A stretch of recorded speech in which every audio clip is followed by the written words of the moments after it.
Hello everyone, welcome back to the channel. Let's talk straight today, no bullshit. They keep telling you Europe is a climate champion. Minus 30% emissions since 2005. We lead the world. Green Deal success, blah blah blah. Sounds nice on TV, right? But open your wallet. Look at your power bill. Look at the supermarket receipt. Everything costs more. Your salary stays the same or goes down. So tell me honest, if Europe is winning the green fight, why does everyday life feel like complete shit? You already know the answer in your gut. A huge part of this so-called green miracle is dead simple. No factories, no emissions. They quietly killed a big piece of real industry, then stand on the ruins and clap like heroes. And you pay the bill and smile. Feel that anger yet? Good. Keep it, because today we go through the numbers they hate. They love one big number, 30% less CO2 since 2005. They never tell you the rest of the story. First, electricity use. Europe today uses roughly the same amount of power as 15 years ago. 15 years, zero growth. That's like an entire country the size of Poland just vanished from the grid. Not because we all became super efficient, because factories run fewer hours. Shifts got cut. Small workshops closed forever. That's called demand destruction. I call it we got poorer. Second, industrial production. They always start counting from 2021. Why 2021?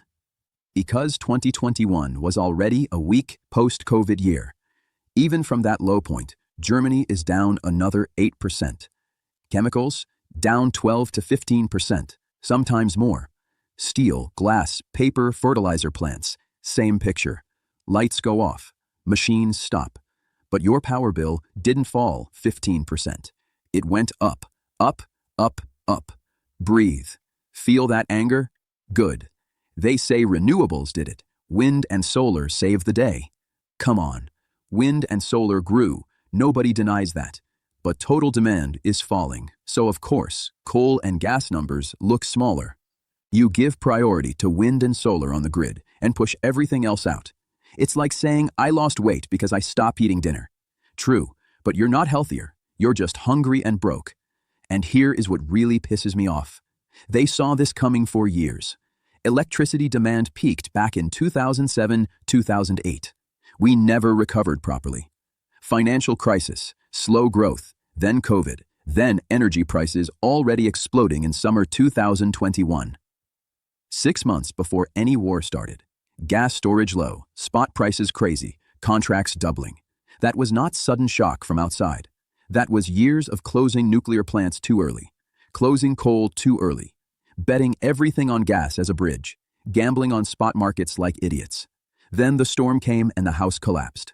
And they pointed at one guy and screamed, his fault. Convenient story, right?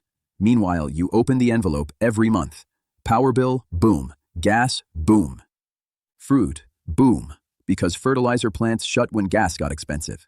Rent, boom, because the landlord pays more too. And on TV, some commissioner smiles. Historic decarbonization success. Seriously? Historic success? My ass. Look, I live here too, from the Baltic side. What I see is not a green victory. I see a continent slowly turning into a museum. Heavy industry either dies or runs away. Investors look at the energy prices, the regulations, the chaos and say, thanks. We build in America now. Or Asia. Cheaper, stable, welcome. Brussels calls that transition. Transition to what exactly? To a place that sells coffee to tourists and lectures the rest of the planet? One more number they hate. Fossil electricity was around 1,000 terawatt hours not long ago. Now it's closer to 650 to 700. Looks green on paper. But we also make less steel, less chemicals, less everything. And when we still need the stuff, we import it from India, China, places burning coal 24/7. The smoke just moved. Your statistic stays clean. Their factories stay open. That's not decarbonization. That's outsourcing the dirt and keeping the unemployment at home. Breathe again. Feel it in your gut. You know people who lost night shifts after 2021.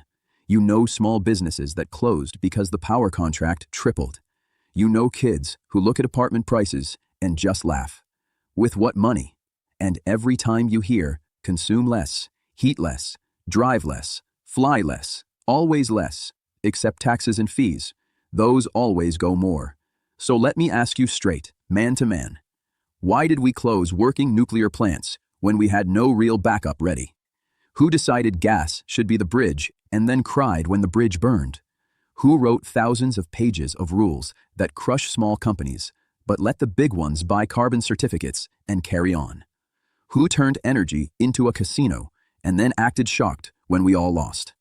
And the biggest one, why are you paying every month for their gambling? They will say next, creative destruction, new green jobs coming. Okay, show me the numbers. How many stable, well-paid jobs per billion euros thrown at wind farms and consultants? A steel mill paid taxes, salaries, pensions. A solar park? Subsidies go in, a few guys mow the grass once a month. That's it. Listen, I'm not saying burn coal forever. I'm saying stop the lies. If you want real decarbonization, keep nuclear. Protect industry during transition. Build grids that actually work. Stop killing small and medium businesses with paperwork. Instead, we got photo sessions next to turbines and higher bills for everyone else. Feel that picture? One side, pretty graphs, applause in Brussels. Other side, your kitchen table, counting days to salary, thermostat at 17 degrees because 19 is already luxury. That's the real European Green Deal in 2025. Manage decline with perfect marketing. Elites ignore simple physics and economics to play their games. Ordinary people get the bill and the risk. If this hidden bullshit is boiling inside you, good. If not, they will keep doing it and send you the next invoice anyway. Thank you for watching. Take care of yourselves and your loved ones. And remember, slogans don't pay bills. Hard choices do.